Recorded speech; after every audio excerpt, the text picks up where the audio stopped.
হাসির রাজা, জ্ঞানের রাজা, রসিক রাজা। দিনে দুপুরে ডাকাতি, হ্যাঁ? ভুল হয়ে গেছে গো বাবুরা, আর কোনোদিনও দিনের বেলায় চুরি করব না।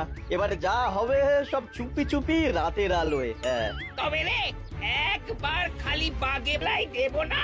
যে বালিশে পর্যন্ত পিঠ ঠেকাতে পারবি না। সর্বনাশ করেছে, এই যে সামনে পেছন থেকে একবারে ছেঁকে ধরেছে একদম। এই কি হবে এখন? গাছে উঠে পড়তে পারলে বাবাজিরা সহজে নাগাল পাবে না আর। হ্যাঁ, পালানোর পথ নেই, ধরা তোমায় দিতেই হবে আজ। ও গো, এই যে আকাশে বাতাসে চারিদিক থেকে ঘিরে ধরেছে গো। ওরে বাবা গো, কে আছো? এবারের মতো বাঁচিয়ে নাও গো। না গোপাল দাদা, ওই দামে কি ইলিশ হয়? হয় হয়, চেষ্টা করলেই হয়। সকাল সকাল গরিবের ওপর কি অত্যাচার শুরু করেছো গোপাল? আচ্ছা, দরদাম করাকে কি আজকাল অত্যাচার বলা হচ্ছে নাকি মন্ত্রী মশাই? ন্যায্য দামের চেয়ে কম দামে মাছ কিনছো, এটা কি ওর ওপর অত্যাচার নয়? হক কথা। এই দেরে ওই ইলিশখানা দে দেখি, কত দাম ওটার? হ্যাঁ, জানা না মন্ত্রী মশাই। ব্যাস এইটুকু? আরে এত কম নিলে সংসার চালাবি কি করে রে? এই নে 8 আনা রাখ। আরে ও গোপাল দাদা, তুমি কি নেবে গো? পুঁটি দিয়ে দে, গোপালের জন্য ওইটাই ঠিক আছে।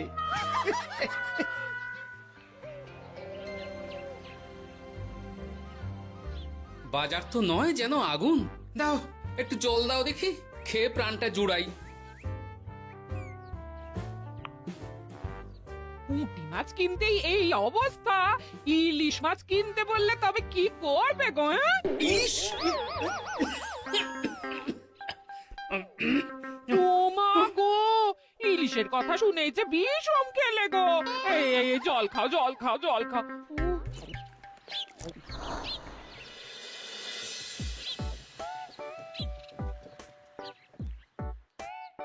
আরে বাবা জীবন যে, তুমি কখন এলে? হ্যাঁ, এই তো বাবা এক্ষুনি এলাম। ও মা, এই বাবা জীবন যে, আর মিনুমা কোথায়? তাকে দেখছি না কেন? মিনু মিনু তো আসেনি আমার সঙ্গে, আমি একাই এসেছি। সে কি কথা? তাকে ওখানে ফেলে একা চলে এলে তুমি? সে তো আমায় ঝগড়া করে বাড়ি থেকে বার করে দিলে। হ্যাঁ, আমার তো আর যাওয়ার জায়গা নেই, তাই ভাবলাম যতদিন আপনাদের মেয়ের মেজাজ ঠিক হচ্ছে ততদিন আমি এখানেই বেশ করেছো বাবা, বেশ করেছো। এ তো তোমারই বাড়ি গো, তোমার যখন ইচ্ছা হয় তখন আসবে। হ্যাঁ, কিন্তু মিনুমা তো এমন করে না কখনো। সেটাই তো আমিও ভাবছি, কি যে হলো হঠাৎ করে। একসাথে থাকলে অমন একটু আধটু হয়। তুমি কিছু চিন্তা করো না বাবা, সব ঠিক হয়ে যাবে। হ্যাঁ, আহা তুমি এখানে দাঁড়িয়ে থাকলে কেন? যাও বাজার করে নিয়ে এসো।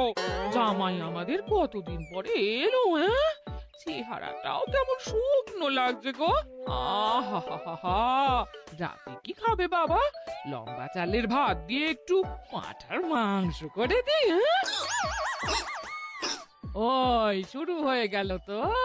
সে তুমি যতই বিষম খাও না কেন, জামাই আমাদের পাঁঠার মাংস খাবেই খাবে, আমি বলে দিলাম। হ্যাঁ,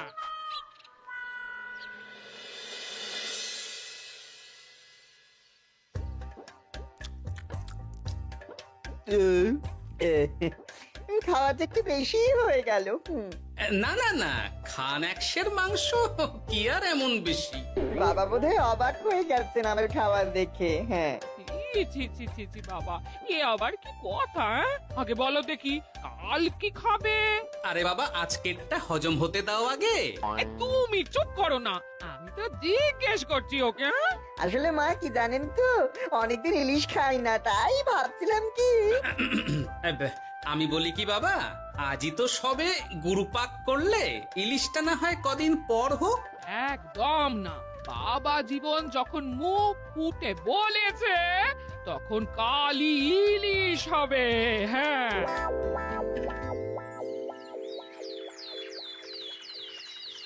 গেছে যখন যা, বেশি ভেবে আর কি হবে। তার চেয়ে বরং গিন্নি যদি একটু তেল ঝাল দিয়ে কষিয়ে রান্না করে, অনেকদিন পর জমিয়ে ইলিশ খাওয়া যাবে। কি অত একা একা ভাবেন বলুন তো বাবা শ্বশুর? ও বাবা, তুমি আবার উদয় হলে কোত্থেকে? শ্বশুর বাড়ি এসেছি বলে কি খালি হাতে বসে থাকবো নাকি? এই একটু বাজার করে নিয়ে এলাম তাই। বাহ বাহ বাহ বাহ বাহ বাহ, বাহ।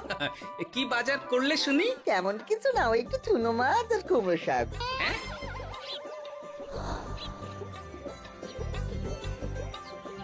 হ্যাঁ নয় হ্যাঁ, বয়সটা তো কম হচ্ছে না তোমার। কাল মাংস, আজ ইলিশ, হজম হবে তোমার? হ্যাঁ, কাল মাংস মানে? আমায় তো শুধু ঝোল আলু দিলি তুমি, বাকি সবই ওই।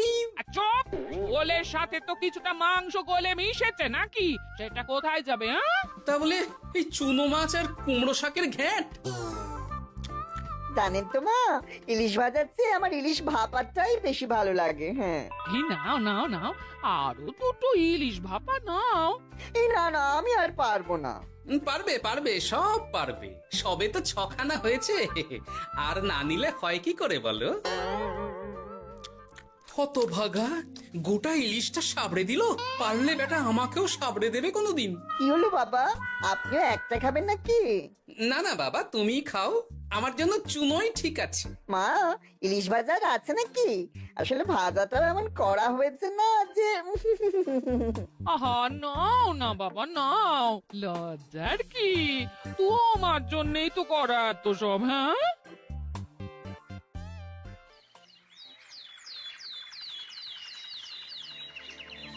উফ, এই কতদিন পর একটু ভালো মন্দ খেয়ে গায়ে একটু গতি লেগেছে আবার। খিদেটা আরো বাড়াতে হবে। যত খিদে বাড়াবে তত পেট ভরবে, আর যত পেট ভরবে তত শরীর ফুলবে।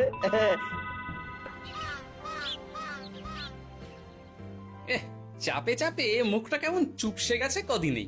এই তো বলি, ওই হাঁড়ির মতো মুখটা দেখার জন্য অত সময় নিলে বাজারটাকে করবে শুনি? হ্যাঁ, তোমাদের চাপে আমার হাঁড়ি তো এবার ঘটি হয়ে যাবে। তাতে লাভ বই, ক্ষতি হবে না কিছু। এখন যাও, বাজারে যাও। বাবা জীবন একটু দই কাতলা খেতে চেয়েছে আজ। হ্যাঁ, এ আচ্ছা জ্বালা তো, সারাদিন খালি খাই খাই আর খাই। তোমারই তো জামাই, তোমার মতোই হয়েছে তাই। বোঝো ঠেলা। না, কেউ নেই এই বেলা।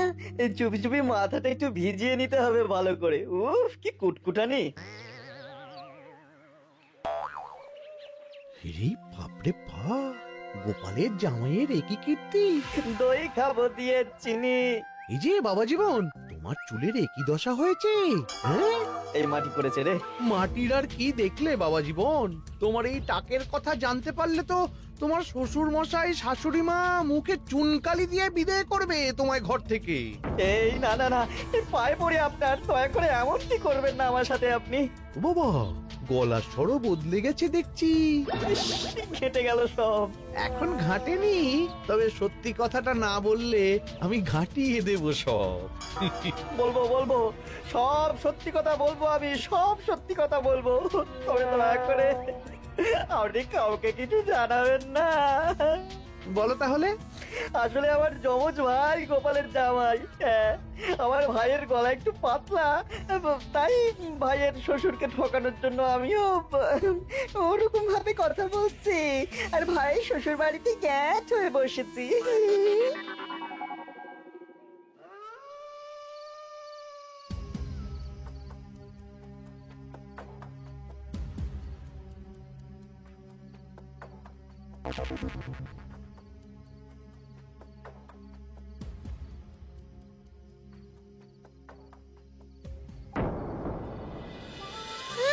আজ গোপাল দাদুর বাড়িতে ভালোই খাওয়া হবে। হ্যাঁ, হঠাৎ নিমন্ত্রণ পেলে ভালো তো লাগবেই। আরে ওই দেখ, এই সময় মন্ত্রী মশাই কার সাথে কথা বলছেন বলতো? একবার যদি বুঝিয়ে সুঝিয়ে ওর ওই জমিখানা আর যা কিছু সম্পত্তি আছে এসব হাসিল করে নিতে পারিস, তাহলেই ব্যাস। আরে এ তো আমাদের জামাই বাবু। এ যদি সত্যি সম্ভব হয় মন্ত্রী মশাই, তাহলে অর্ধেক সম্পত্তি আমি আপনার পায়ের প্রণামী দেবো, কথা দিচ্ছি। গোপাল বাবা, এবার তোমার কি দশা হয় খালি দেখো। এই কথাগুলো গোপাল দাদুকে এক্ষুনি বলতে হবে। চল। এই কে কে কে ওখানে কে? শিয়াল হবে হয়তো। শেয়াল? তুমি দেখলে শেয়াল ছিল? শিয়াল ছাড়া আর কি বা হবে? ও এই ব্যাপার, তাহলে তো একটু সাবধান থাকতে হয়।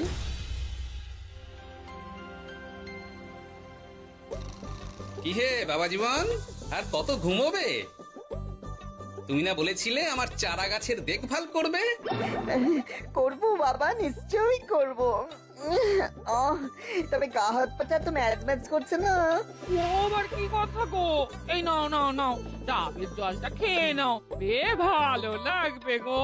সে না হয় নিচ্ছি, তবে গা হাত পাটা কাউকে একটু টেপাটেপি করিয়ে নিলে ভালো হতো। গিন্নি আমি চলি বুঝলে, এরপর বাজারে গেলে রাজবাড়ি যেতে আমার দেরি হয়ে যাবে।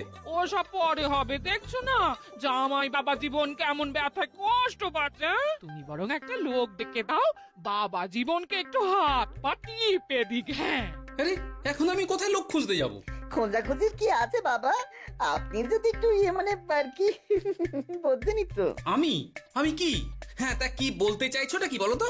ওহ, তুমিও না সত্যি, সব কথা কি মুখে বলে দিতে হয় গো? আর বুঝতে পারো তো কিছু? বাবা জীবন বলছে তুমি থাকতে অন্য লোকের কি দরকার আছে? তুমি তোর হাত পা টিপে দিতে পারো নাকি? আমি আমি আমি শ্বশুর হয়ে জামাইয়ের গা হাত পা টিপে দেবো? এতে লজ্জা পাওয়ার কি আছে বাবা?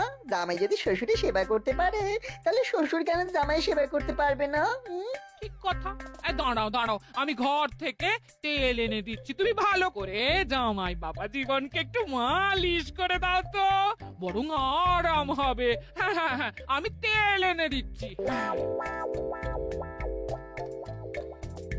খুব ভালো হচ্ছে বাবা। এই করে যান, একদম থামবেন না, করে যান। হতভাগা, আমার জান কয়লা করে উনি আরামে ঝিমোচ্ছেন, দিতে হয় এক। এ কি জামাইয়ের মাথার কি অবস্থা? এ কি কাণ্ড! এ তো জামাই নয়, জামাইয়ের মতো দেখতে অন্য কেউ। কি হলো বাবা, থামলেন কেন? ব্যস্ত করছিলেন, করে যান। দিন সে এমন সুখ পাইনি। কি কি উহু, করে যান। সেই তো বাবা, তোমায় আরাম দেব না তো কাকে দেব বলো? তুমি আমাদের একটা মাত্র জামাই বলে কথা। না, গিন্নিকে এখনই কিছু বলা যাবে না। যা করতে হবে খুব সাবধানে করতে হবে, না হলেই পাখি ফুরুত হয়ে যাবে।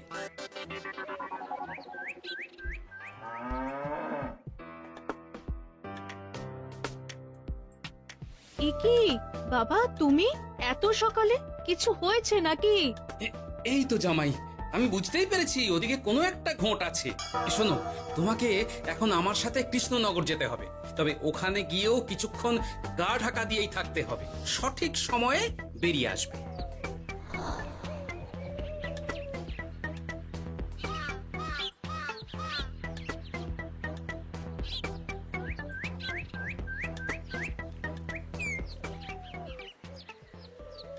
এখন দিব্যি বল পাচ্ছি শরীরে।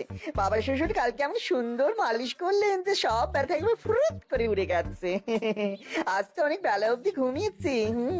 কি গো গিন্নি, কি এত গল্প করছো বাবা জীবনের সাথে?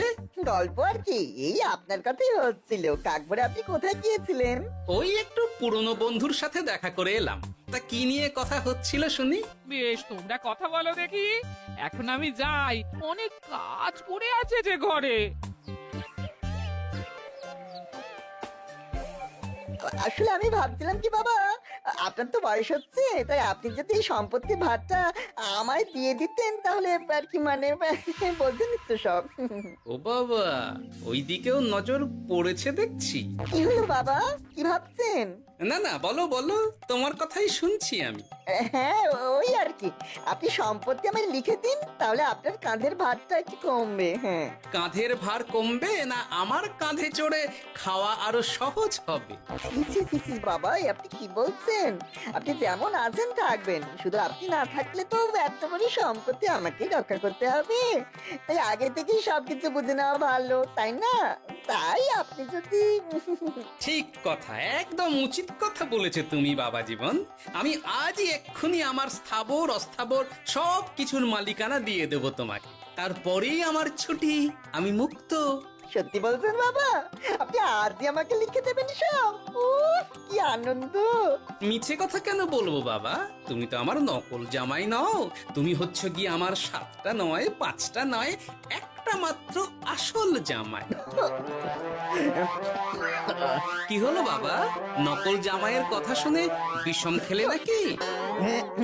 না না না বাবা, আমি একদম ঠিক আছি। হ্যাঁ হ্যাঁ, ঠিক তো তোমাকে থাকতেই হবে। দাঁড়াও, আমি তাহলে রাজবাড়িতে গিয়ে আমার জমির দলিলটা তোমার নামে লিখিয়ে আসি, বিকেলের মধ্যেই সব কাজ হয়ে যাবে। নিজের বাড়িতে থাকতে রাজবাড়িতে দলিল রেখেছেন কেন?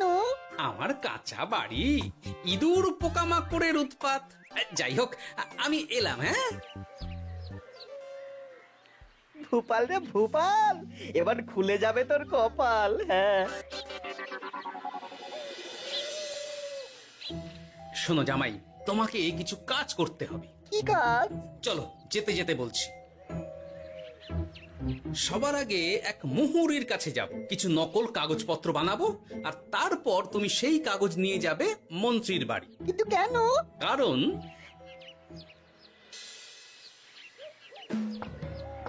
মন্ত্রী মশাই বাড়ি আছেন নাকি? এই দেখুন কি এনেছি আপনার জন্য। এই সময়ে কি ব্যাপার? আর তুমি সরু গলায় কথা বলছো কেন? বলা তো যায় না, কি কান পেতে কি শুনছেন? যাই হোক, এই দেখুন কাজ হয়ে গেছে। কি এসব? বাবা শ্বশুরের সম্পত্তির কাগজ। বেশি কিছু করতে হয়নি, একটু মাপ চাইতেই লিখে দিলেন সব। তুমি করেছো কি? গোপাল এত সহজে লিখে দিল সব? এই নিয়ে নিজের চোখে দেখুন না। সাব্বাস ভূপাল, সাব্বাস। এতদিনে বেটা গোপালকে বাগে পেয়েছি। কিন্তু সম্পত্তিটা তো আমার ভাইয়ের নামে লিখে নিলাম। আমার ভাইয়ের থেকে আমার নামে কিভাবে হবে? সেসব আমি সামলে নেব। আগে তো গোপালকে ঘর ছাড়া করি। এক্ষুনি চলো আমার সাথে তার বাড়ি। আজই বেটাকে পথে নামিয়ে ছাড়বো। চলুন।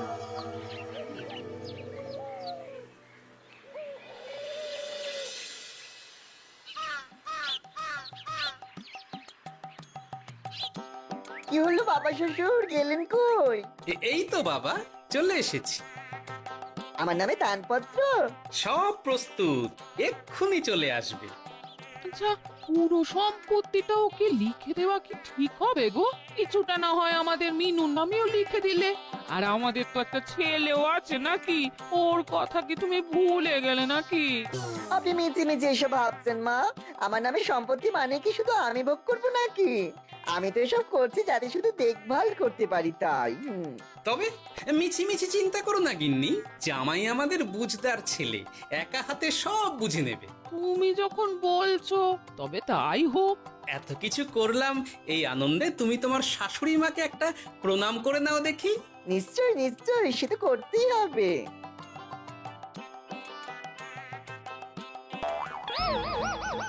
ওমা গো, এত বড় টাক এলো কোত্থেকে?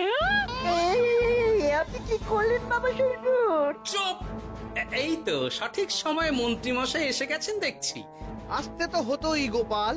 সম্পত্তি লিখে দিয়ে তুমি এখন বাড়ি ছাড়তে চাইছো না, তা তো হবে না। তোমার জামাই আমার কাছে নালিশ করেছে। আমি আসল মন্ত্রী মশাই, ওই দেখুন আপনার পেয়ারের নকল জামাই। হ্যাঁ, এই সেরেছে। আসল নকল একসাথে? ভাই তুই? অবাক হলে বাবা জীবন? এ কি, এটা আমাদের জামাই হলে ওটাকে? আমি আপনাদের আসল জামাই শাশুড়ি মা। ও আমার যমজ ভাই ভূপাল। চুরি করার অপরাধে বছর 10 আগে আমাদের গা থেকে তাড়িয়ে দিয়েছিল ওকে। লজ্জাতে সে কথা আমি বিয়ের সময় জানাতে পারিনি আপনাদের। আমি আজ ভোরেই মিনুর বাড়ি গিয়ে জানতে পেরেছি সব। তার আগেই যদিও এই বেটাকে আমি ধরে ফেলেছিলাম, কিন্তু হাতে নাতে প্রমাণ না পেলে তো তুমি বিশ্বাস করবে না আমার কথা। তাই এত সব কাণ্ড। দাদা কদিন আগেই বাড়ি ফিরে আমার ভাইকে সম্পত্তি দাবি করছিল। সেই নিয়ে আমাদের মধ্যে গোলমাল হয় তো। আর তখনই বেটা নকল জামাই সেজে হাজির হয় আমাদের এখানে, সাথে জোটে মন্ত্রী মশাই। কি বলছো? কি এসব? আমি তো কিছুই বুঝতে পারছি না। না বোঝার তো কিছু নেই মন্ত্রী মশাই, নকল জামাইকে দিয়ে আসল দলিল হাতিয়ে নেওয়াও তো আপনারই পরিকল্পনা ছিল। এখন ধরা পড়ে গেছেন বলে বুঝতে কষ্ট হচ্ছে বুঝি? মুখ সামলে কথা বলো গোপাল। তোমার কাছে কি প্রমাণ আছে যে আমি ওকে সম্পত্তির দলিল নিতে পাঠিয়েছিলাম? প্রমাণ আমরা আমরাই সেদিন ঝোপের আড়াল থেকে দেখেছিলাম সব। তুমি কাকুটাকে বলছো গোপাল দাদুর সম্পত্তি হাসিল করে নিতে। আর ওই কাকুটাও বলেছিল সম্পত্তি পেলে তার অর্ধেক ভাগ তোমাকে দেবে। ভুল হয়ে গেছে গোপাল, তুমি আমায় ক্ষমা করে দাও গোপাল। এসব কথা মহারাজের কানে উঠলে রক্ষে থাকবে না আর আমার। ভুল যখন করেছেন তখন সাজা তো আপনাকে পেতেই হবে। এরকম করে না গোপাল, লক্ষ্মী গোপাল, সোনা গোপাল আমার। আমি আমি আমি তোমায় পদ্মার ইলিশ মাছ খাওয়াবো। হ্যাঁ, দয়া করে তুমি মহারাজকে কিছু বলো না। পদ্মার ইলিশ? মলদ, নকল জামাইকে খাইয়েই তো শেষ হয়ে গেছে সব। বলি আসল জামাইকে কি খাওয়াবে ভেবে দেখেছো? পদ্মার ইলিশ এলে সেই ইলিশ খাবে আমাদের আসল জামাই। কি বলো নেপাল বাবা জীবন? যেমন আপনাদের ইচ্ছে মা। না, নেপাল ভূপালের জ্বালায় ওই চুনোই লেখা আছে আমার কপালে।